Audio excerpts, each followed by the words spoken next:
Hello everyone, welcome back to our channel. I'm Karishma and I'm very happy to welcome Dr. Hubert Silly to our channel today. He's an expert in the field of test prep and admission consulting, not to mention the founder and CEO of the MBA Center. Welcome, Dr. Hubert. Welcome, Karishma. Yeah. Okay, thank you. Our special guest today is Anna, who is the manager for recruitment and marketing for graduate programs at the John Molson School of Business. She will answer our questions about the school and the graduate programs they offer. Welcome to our channel, Anna. We are very happy to have you with us today. Thank you so much for having me. Okay, so let's begin. Let's start with Concordia University and John Molson Business School. So could you tell us something about the history and about the business school, when it was formed and things like that, please? Yeah, actually, yes. Concordia University used to be two separate colleges, Loyola College and Sir George Williams. And each of these colleges were established for many years, maybe more than 150 years or so. And then about 50 years ago, in 1974, they decided to merge, and then it became Concordia University. As for the John Molson School of Business, we're a pretty large business school in Canada with more than 9,000 students. We're actually celebrating the 20th anniversary of our naming this year. But some of our programs are more than 50 years old, like our MBA program. So quite an established business school in Canada. Wow. Dr. Hubert, if you have any questions for Anna? Yes, Anna. So what are the programs offered by John Molson University, John Molson Business School? Yes, so at the graduate level, we have a Master of Business Administration, so the MBA, which can be done full-time or part-time. We have an MBA in Investment Management, where the students do the CFA, or prepare for the CFA charter while they're doing their MBA. We have an executive MBA for professionals who have more experience, and we have 4 masters. So we have a Master of Science in Finance, in Marketing, in Management, and we also have a Master of Supply Chain Management. And then if you're also interested in the certificates and diplomas, we have graduate certificates in Business Administration, as well as a graduate diploma in Business Administration, which is a 1-year program for international students. Okay, great. So what is the admission process like, and now for students coming? Many of our students come from South America, Europe, and India. So what are the admissions requirements for non-English native speakers? Mm-hmm. So for the majority of our programs, like especially at the master level, we do require a GMAT score, and then the requirement will vary depending on the program. Typically, we recommend to be above 600 and closer to the average. Our average is typically 640, so the closer or above the average, the better chances of admission on the GMAT side. We require transcripts from the undergraduate degree, typically the equivalent of a 4-year degree, although it depends on the country, of course. And the minimum requirement is the equivalent of a 3.0 on a 4.3 GPA, so it's like a B+ or so. And then we will require some work experience for MBA candidates. So typically minimum 2 years of work experience for the full-time MBA. We don't require work experience for the MBA in Investment Management because it's a bit of a different program. We also don't require work experience for the master's programs or the graduate diplomas. And the executive MBA, we recommend a minimum of 10 years of work experience, but we may consider a candidate as of 5 years or so. And then in addition to the CV, the transcripts, and the GMAT, will require English proficiency tests. It could be either the TOEFL or the IELTS. The TOEFL requirement is a 95 internet-based test with minimum of 20 in each category. The IELTS requirement would be a 7.0 overall with 6.5 in each category. And right now, because of COVID-19, we also accept the Duolingo language test with a minimum requirement of 120. And aside from that, the typical, statement of purpose detailing why they want to get into the program. We'll also ask for letters of reference, 2 or 3, depending on the program. And we may request additional documents if anything needs to be clarified. But it's pretty standard. It's a long process for international students, so our team is happy to stay in touch with the candidates during the process and to help them make sure that it is a smooth application. Okay, thank you very much. I remember, by the way, that Concordia used to have a partnership with IFG, Institut Français de Gestion, in Paris. Do you still have like partner programs outside Canada? We do have a number of partnerships. I don't know about the partnership you just mentioned specifically, but we are quite an established business schools. Like we're the first business school in Canada to have been parity certified by Women in Governance. We're very established right at the center of Montreal, so it makes it very practical for different businesses to also come. We work closely with the CFA Institute in Montreal and in Toronto as well.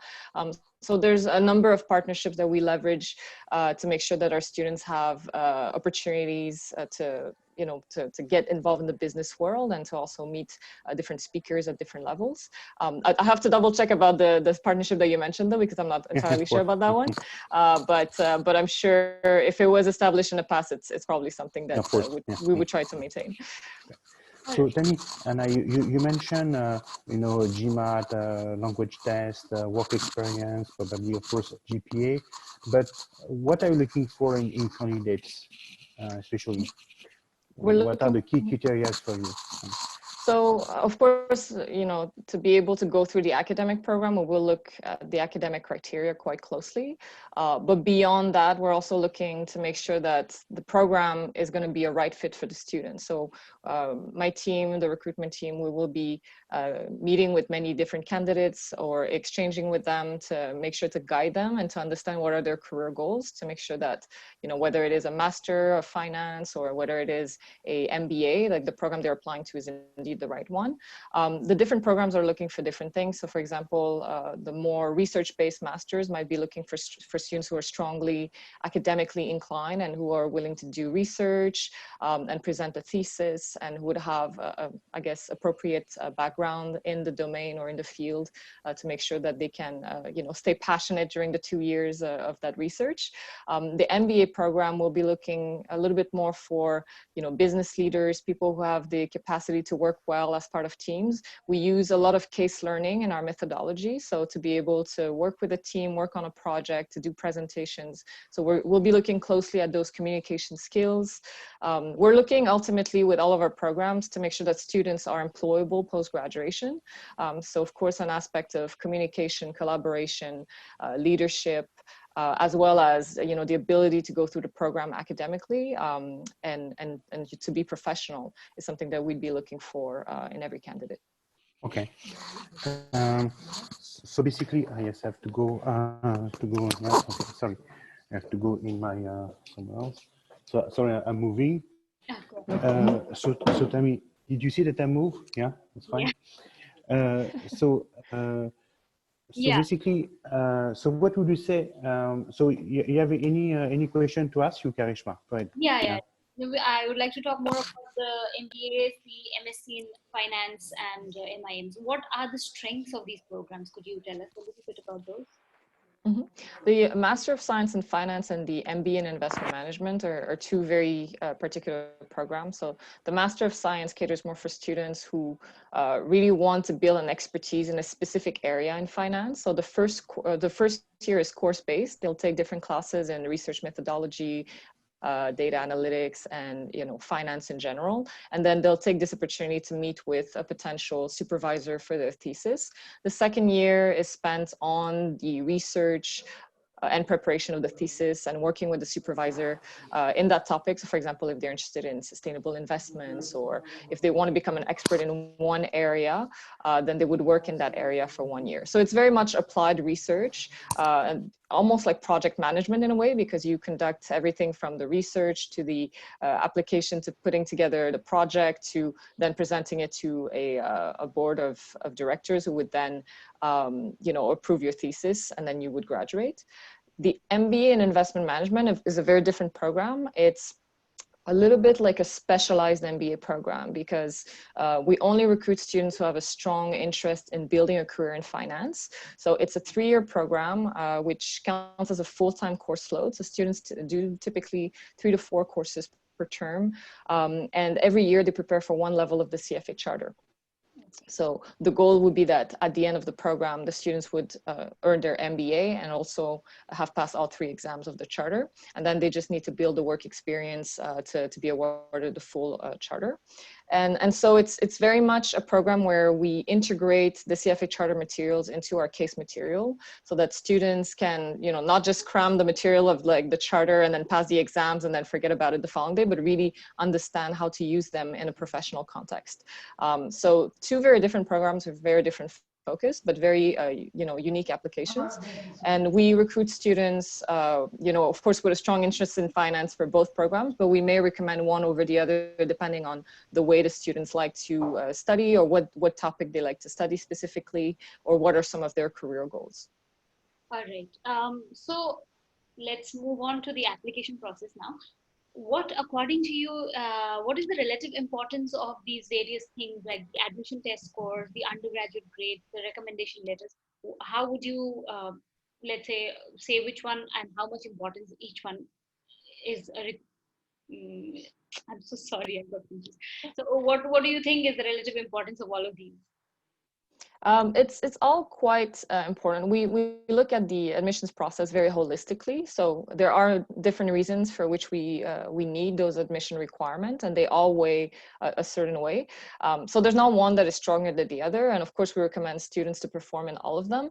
If they were to underperform in one area, then obviously we would expect them to compensate in another area. So for example, if somebody had a slightly lower GPA, then they might want to compensate by having a very strong GMAT score or a very, you know, relevant work experience.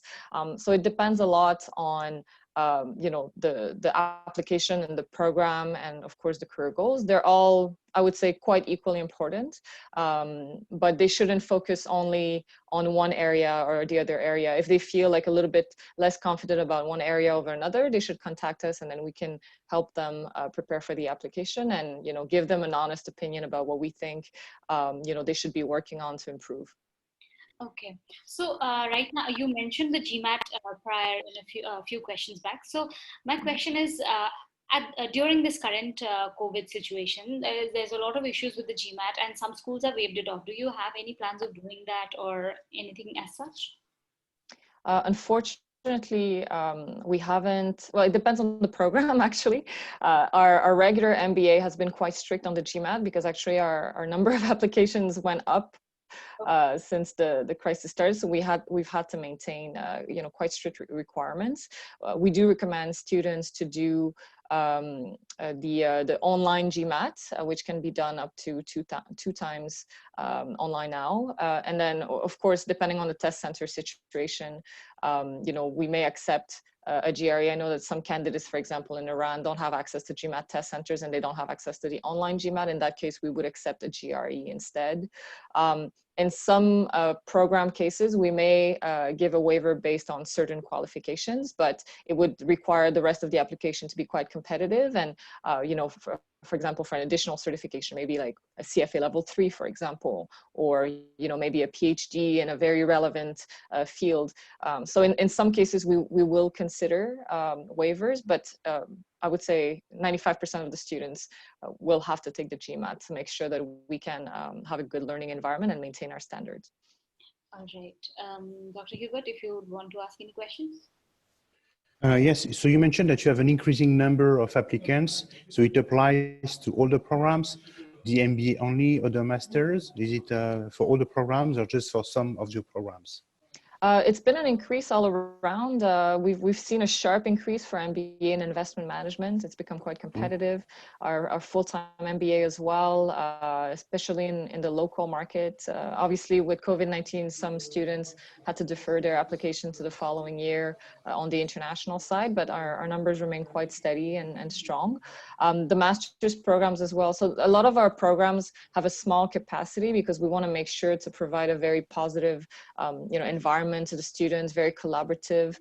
So by default, we don't tend to accept, you know, 300 students in one program, which is also why it becomes competitive and we can recruit, you know, top candidates from all over the world.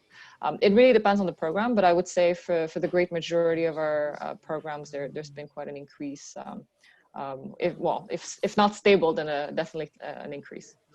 Okay. Karishma, maybe? Yeah, you have questions? yeah. I don't think we have much time left. I have a few more questions. Okay, so do most students live on campus or near the school, and what is it like to live there in this area as a graduate student? Montreal, as it is very beautiful. So how is the It's definitely a beautiful city, Montreal, and one of the key advantages of living in Montreal is really how affordable the cost of living is compared to other major North American cities. So when we compare even to Canadian cities like Vancouver and Toronto, our cost of living is probably 30 to 40% cheaper in terms of rent. So typically, it may sound funny for a university representative to say this, but I don't recommend our graduate students to stay at the residence. I tend to recommend them to look for an apartment. They can live, downtown or a little bit away from downtown for quite an affordable price, find roommates and really experience the life of the city. I tend to recommend the residences more for like the undergraduate students, because it's a little bit more strict and they have like these one rooms. So I think at a master level, a lot of our students want to experience the city fully and really enjoy it. Concordia is located right downtown at the center of the action. It's a beautiful area that has been really renewed. A lot of nice buildings. Like the whole university is quite new. I think we renovated the John Molson School of Business in 2010 or so. It was like 10 years ago or so. So the building is complete, is almost brand new. And the area itself is a lot, it's very close to the, what's it called, the area where we have festivals. It's a walkable distance to, all the shopping malls. There's a lot of very nice, affordable restaurants around there. Winter is a little bit harsh in Montreal compared to most locations in the world, but, there's a lot to do even in the winter. We have like festivals, we have snow sports or winter sports that students can do. And Montreal is like a large city that feels like a small city where it's very easy to get to know everyone. It's a student city, so by default, it's more affordable, it's more convivial. A lot of our university students will even make friends with other university students because all the universities are more or less in the same area. So it's a very unique experience, a little bit European in a way and a little bit North American in another way. Okay, great. So tell me, Anna, so we mentioned that we have to mention job now. As you know, our students are very worried about the job situation. And that many now don't want to go to America because there's an issue with visa. So the US job market. I know because I talk with many of our Indian students, especially, that Canada and Quebec in particular are very generous in terms of immigration. So can you tell us how it works? Imagine that I come for masters, full-time masters or full-time MBA. How does it work for me to stay for, I don't know, some time to practice what I've learned? So what do the authority allow in Canada? Mm-hmm. So if you do a graduate program, typically you'll apply for a study permit.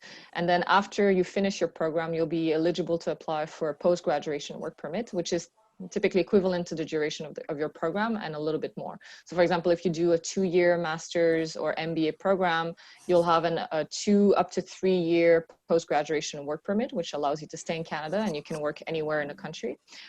It's not regulated by the province. And the same if you were to do a 1-year graduate diploma, then typically you would have up to 1 year of post-graduation work permit. There's also a lot of, I won't speak much to the immigration programs because I think it's a little bit technical and it changes all the time. So I want to make sure I don't give out weird information, but there are a lot of immigration programs in Canada, like the fast track entry.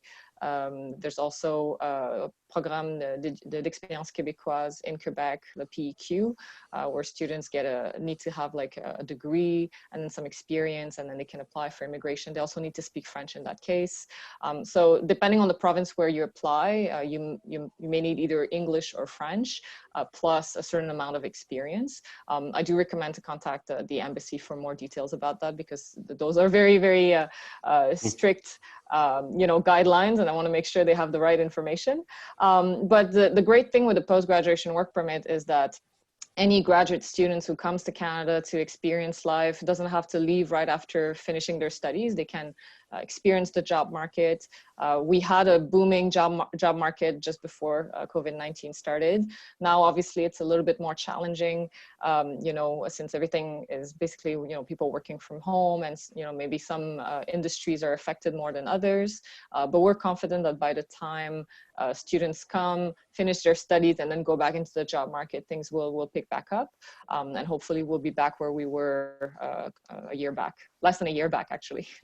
Okay, and so how do you help students find jobs at your school? Do you have a career fair? I imagine that you have clubs. You have I don't know, a consulting club. I imagine whatever, marketing clubs through which they can find jobs. You so what are the initiatives that you have? You have probably your coaching department, whatever. So what do you offer, and what do you suggest to students interested in your school?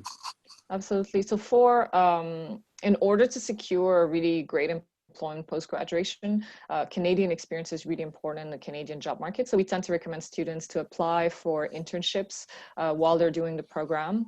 And they can do internships either during the summer, or they could also do a co-op internship through our co-op institute. So our co-op institute is basically this huge organization that builds business partnerships with different companies. And then, you know, we train the students to apply for different positions. They will help them with CV review. They will help them with negotiation. They will help them to secure, you know, an internship. And then that internship will be done typically during a term. It could be in the summer, in the fall, or in the winter. If they do the co-op internship, they'll have to apply for a special co-op visa, which allows them to work full-time as part of their studies. But our institute will assist them with that. Another way to apply for internships is through our career management services team. We have a database with more than 900 employers, more than 3,000 job postings, 1,000 of which are, you know, for MBAs or master level, you know, students. So there's a lot of opportunities, and the job database doesn't cover only Montreal. It can cover other areas in Canada as well, particularly Toronto, which is a huge job market, as well as Vancouver, Calgary, and so on. Career management services is also there to coach the students. So we organize different events, you know, whether it is, you know, CV reviews, just coaching in general, international events, or events geared towards international students to understand the Canadian job market. We have, as you mentioned, a big job fair. So every fall, typically we have more than 70 employers that come on campus, and they come, you know, talk about the opportunities available to our students. We also have more than 200 workshop organized by employers on our campus. So then students can come talk to top consulting firms, financial institutions, roles in marketing and tech. We also have startup focused events for small companies to come pitch for venture capitalists, but also, you know, recruit talent. What else? Our career management services is just so active. I recommend to definitely check their Facebook and LinkedIn pages, because every day there's something going on. And even now with COVID-19, they've turned all of their events virtual. So the students do have access to a lot of opportunities to connect. Networking is 80% of the job market in Canada. It's really important to build connections in order to secure opportunities. So what we try to do over the course of their program, whether it's a 1 year, 2 year, 3 year program, is to make sure they have access to a lot of those opportunities to connect to you know, different panels with top executives, people who come from the HR recruitment, you know, companies to talk about the positions that are available. So a lot of exposure all year long. Pretty much every week something is happening at GMSB. All right. So, yeah. Students also want to understand the kind of financial aid that the schools offer, right? So could you tell us a bit about any programs and scholarships that students can look out for? Absolutely. So one advantage of John Molson School of Business is compared to other, you know, top 5 institutions in Canada. So our MBA is actually top 5 in 2 major rankings, The Economist and Bloomberg Business Week. And when you compare to other top 5 institutions, we're almost half price in terms of the total tuition fee for international students. So that's already a huge advantage. One thing that might be interesting for your students from France is there is an agreement between France and Quebec as for the tuition fee. So students from France would have access to the same tuition cost as Quebec student, which is I think approximately $6,000 for a 2-year public program like the MBA or like the master's. And then depending on the program, we also have different scholarships available, which come directly from donors of the university, either graduates or alumni who wish to give back. So these amounts vary every year. They may be as small as $1,000 and as large as $25,000, depending on what we have available then. And we also have in-course awards for top student performance. So students who perform really well in the GPA while being involved in the community. And finally, if for local students, of course, there's financial aid with, the Quebec government. For international students, we may recommend to either get a loan or a line of credit at one of the different banks. That process depends a lot from a bank to another and from a country to another. But one good thing is at least they're not going into major debt with our programs because they are, quite affordable. Okay. So yeah, Hubert, if you have any questions. Yeah. So tell me, Anna, do you have an idea of the proportion of the students who stay in Canada after graduation and the percentage of those who finally stay forever? Mm-hmm. So post-graduation, I think it's about 93% of our students who remain in Canada right after graduation, especially for the work permit. So I think there's definitely a desire for international students to stay, experience Canada, and sometimes even immigrate. I don't know if we have data about where they are, 5 years back. It may depend if they had a plan to stay, only for a few years and then go back to their country, or if they decided to immigrate. I know the Canadian government has made it very easy for students, especially if they have work experience, to remain in the country and to give them opportunities to stay in the longer term. We have an aging population, a small population compared to a lot of, countries. So I think there's definitely a desire to have more people come in. But I don't have specific statistics as to, past the 3-year mark, if how many of them will stay. But I would assume that the great majority would choose to stay because it's a really great country to be in. Okay, great. So you know that we help students on test prep and admission. So what are the tips that you have for students who are going to watch this interview and who may decide to apply to your school? So it's still already mid October. So it's imagine that they don't have any GMAT, any TOEFL, nothing is ready yet. So what are the top 3 tips that you have for them in order to help them increase their chance or their odds of success? Well, I would say one, to definitely get in touch with the recruitment team. Our team is very accessible. Our programs are quite small and we get to know pretty much everyone, as part of the process, as well as how well the students are doing in the program. So I think getting in touch is really important. One, would it be only to make sure that this is indeed, the right program for them and so that we can guide them accordingly.